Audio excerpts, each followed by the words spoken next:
উপকূলে আঘাত এনেছে ঘূর্ণিঝড় রিমালের অগ্রভাগ। সন্ধ্যা ৬টা থেকে আগামী ৩-৪ ঘন্টা পর্যন্ত বাংলাদেশ অতিক্রম করবে ঝড়ের কেন্দ্র।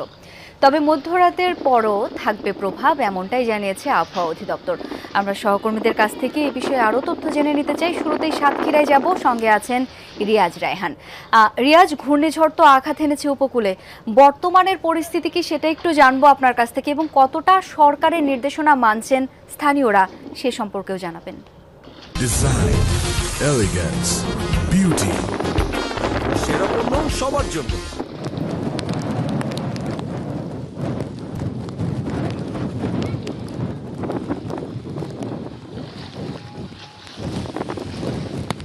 শাওন, ঘূর্ণিঝড় রেমালের যেটি বলা হচ্ছে আবহাওয়া অধিদপ্তর থেকে অগ্রভাগ, সেটি অতিক্রম করা ইতিমধ্যে শুরু করেছে।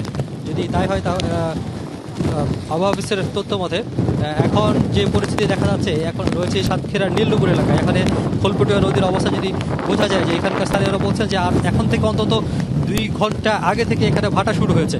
তো এই নদীতে ভাটার সময় যে পরিমাণ পানি উপচে পড়েছে, এবং পানি বলতে গেলে যেখানে থাকার কথা 6 থেকে 7 ফিট নিচু অবস্থায়, সেখান থেকে 6 থেকে 7 ফিট উপরে উঠে একেবারে রাস্তা পর্যন্ত পানি চলে এসছে, অর্থাৎ রাস্তাতে পানি ঢুকে পড়ার উপক্রম হয়েছে। সুতরাং ধরে নেওয়া যায় যে ঘূর্ণিঝড় রেমালের অগ্রভাগ সেটি অতিক্রম করতে শুরু করেছে। স্থানীয়দের মধ্যে আমাদের কথা বলেছে, তাদের মধ্যে আতঙ্ক রয়েছে। তবে এখন পর্যন্ত যেহেতু এর আগের ঘূর্ণিঝড়গুলোতে তারা একেবারে শেষ মুহূর্ত পর্যন্ত অপেক্ষা করেছে, যার কারণে এখন এই যে ঘূর্ণিঝড়, সেখানেও প্রশাসনের পক্ষ থেকে বিশেষ করে পানি উন্নয়ন বোর্ড, ফায়ার সার্ভিস বা স্বেচ্ছাসেবী সংগঠনগুলো যেগুলো রয়েছে, তারা নানাভাবে বিভিন্নভাবে বোঝার চেষ্টা করছে, এবং বিভিন্ন এলাকায় গিয়ে যেগুলো একেবারেই ঝুঁকিপূর্ণ এলাকা বা যারা সবচেয়ে বেশি ঝুঁকিতে রয়েছে, সেসব একেবারে উপকূল তীরবর্তী যারা যেই সব এলাকায় রয়েছে, সেখানে গিয়ে তাদেরকে আশ্রয়কেন্দ্রে যাওয়ার জন্য বলেছে। কিন্তু এখন পর্যন্ত